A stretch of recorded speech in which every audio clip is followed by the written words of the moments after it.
उद्धव ठाकरे की पार्टी में होने वाली बगावत के मामले में अब एक बड़ा ट्विस्ट आ चुका है और इस ट्विस्ट के चलते सभी 6 बागी सांसदों को बड़ा झटका लग सकता है और वो अपनी घर वापसी करने पर मजबूर हो सकते हैं। दरअसल ये ट्विस्ट आया है मुंबई की स्पेशल सीबीआई कोर्ट के एक फैसले से, जिसके बाद बागियों में से एक सांसद जो है वो एकनाथ शिंदे की पार्टी में जाने का फैसला बदल सकते हैं। क्या है ये पूरा मामला, कौन से मामले में कोर्ट ने फैसला सुनाया है, कैसे एकनाथ शिंदे की पार्टी में जाने वाले इन सभी 6 सांसदों को झटका लग रहा है, इसकी पूरी जानकारी आपको दूंगा और विस्तार से बताऊंगा। लेकिन मेरी आप अपील है कि इस वीडियो को आप पूरा देखें, अपनी राय हमें जरूर साझा करें और वीडियो को जरूर शेयर करें। नमस्कार, आप देख रहे हैं लोकमत हिंदी, मेरा नाम है सोनू करोजिया। सबसे पहले मैं आपको बताता हूं कि महाराष्ट्र की राजनीति में इस वक्त क्या चल रहा है। दरअसल महाराष्ट्र की राजनीति में इस वक्त उद्धव ठाकरे की पार्टी के एक बार फिर से टूटने की चर्चा तेज हो चुकी है। उद्धव ठाकरे के 6 सांसद उद्धव ठाकरे से अलग होकर एकनाथ शिंदे की पार्टी में जाने का प्लान कर रहे थे। ये 6 सांसद जो हैं वो कहा जा रहा था कि मंगलवार की देर रात दिल्ली पहुंचे और दिल्ली पहुंचकर उन्होंने लोकसभा के स्पीकर ओम बिरला के सामने एक लेटर लिखा और इसमें अपना अलग गुट बनाने की बात कही, जिसके बाद ये जानकारी आई कि ये सभी लोग एकनाथ शिंदे की पार्टी में शामिल हो सकते हैं। ये भी कहा जा रहा था कि ये सभी लोग शिवसेना के 7वें स्थापना दिवस के मौके पर जो है एकनाथ शिंदे की पार्टी में शामिल होंगे। लेकिन कल जो स्थापना दिवस हुआ गोरेगांव नेस्को में, वहां पर ये सभी लोग नहीं आए। लेकिन आज एक बड़ा ट्विस्ट इस पूरे मामले में सामने आ चुका है। आपको बता दें कि मुंबई की स्पेशल सीबीआई कोर्ट ने आज पवन राजे निंबालकर मामले में अपना फैसला सुना दिया और इस फैसले के तहत मामले के सभी 9 आरोपियों को दोषी करार नहीं दिया गया, सभी को एक्विट कर दिया गया।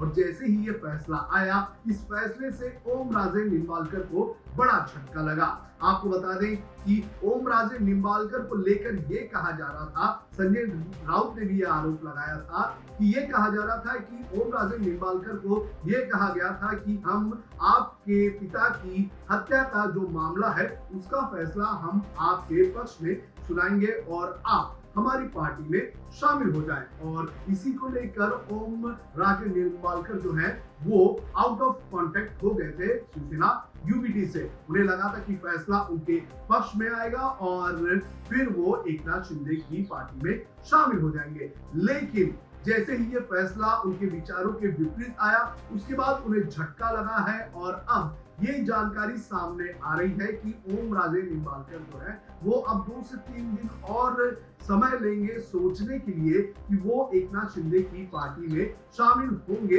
या नहीं होंगे। और अगर ओम राजे निंबालकर घर वापसी के संकेत देते हैं तो ये झटका सिर्फ ओम राजे निंबालकर के लिए नहीं होगा, बल्कि एकनाथ शिंदे समेत और जो 5 जो सांसद हैं जो बगावत करने पर उतरे हुए थे उन्हें भी झटका लग सकता है। अब कैसे झटका लग सकता है ये भी मैं आपको बता देता हूँ।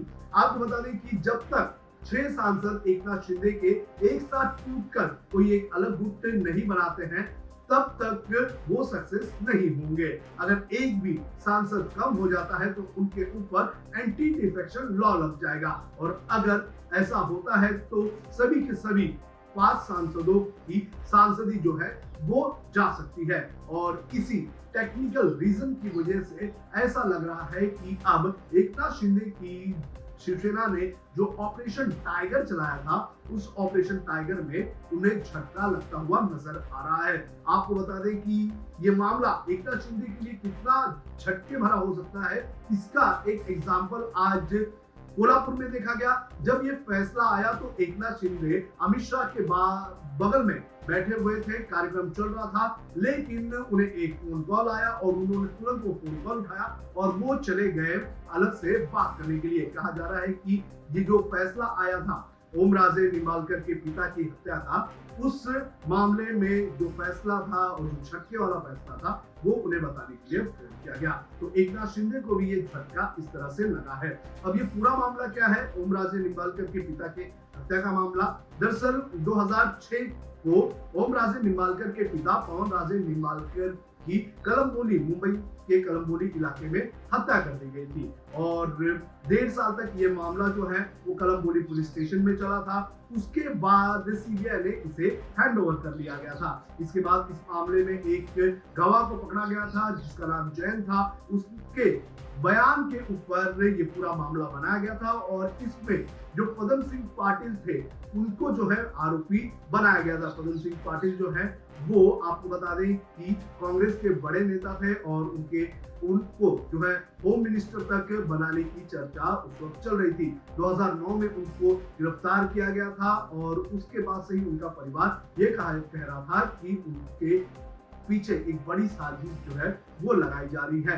तो जिस तरह से पवन राज निंबालकर की हत्या की गई थी उसके अंदर जो आरोपियों को पकड़ा गया था उन सभी आरोपियों को जो है आज बरी कर दिया गया। सबूतों के अभाव पर कोर्ट ने यह फैसला सुनाया है कि जो सबूत पेश किए गए हैं वो पर्याप्त नहीं है। इतना ही नहीं, जिस जैन को एक अप्रूवर बनाकर जो है खड़ा किया गया था उसकी बयान के ऊपर भी कोर्ट में सवाल उठाए गए। कोर्ट में यह कहा गया कि जैन के बयान जो है वो अलग अलग जगह पर बदलते हुए नजर आए। इतना ही नहीं, जैन की गिरफ्तारी को लेकर भी सवाल उठाए गए। कहा जा रहा था कि पुलिस ने जो है उन्हें 15 दिन तक अपनी कस्टडी में रखा, ना तो अरेस्ट दिखाया ना तो कुछ दिखाया, लेकिन उनके ऊपर दबाव डालकर जैन का बयान ले लिया था और उस बयान में उन्होंने ये सारे नाम लिए थे। इस पूरे मामले में जो मुंबई पुलिस के जो पूर्व पुलिस कमिश्नर रह चुके हैं, जो 1993 ब्लास्ट का केस सॉल्व कर चुके हैं, ऐसे राकेश मारिया, इनके ऊपर भी सवाल उठाए गए हैं। कहा जा रहा है कि राकेश मारिया ने ही जैन को प्लांट किया था पद्म सिंह पाटिल के खिलाफ। तो अब इस मामले को लेकर जिस तरह से फैसला आया है, इस फैसले ने कहीं ना कहीं अब उद्धव ठाकरे की बगावत को रोकने का काम कर दिया है।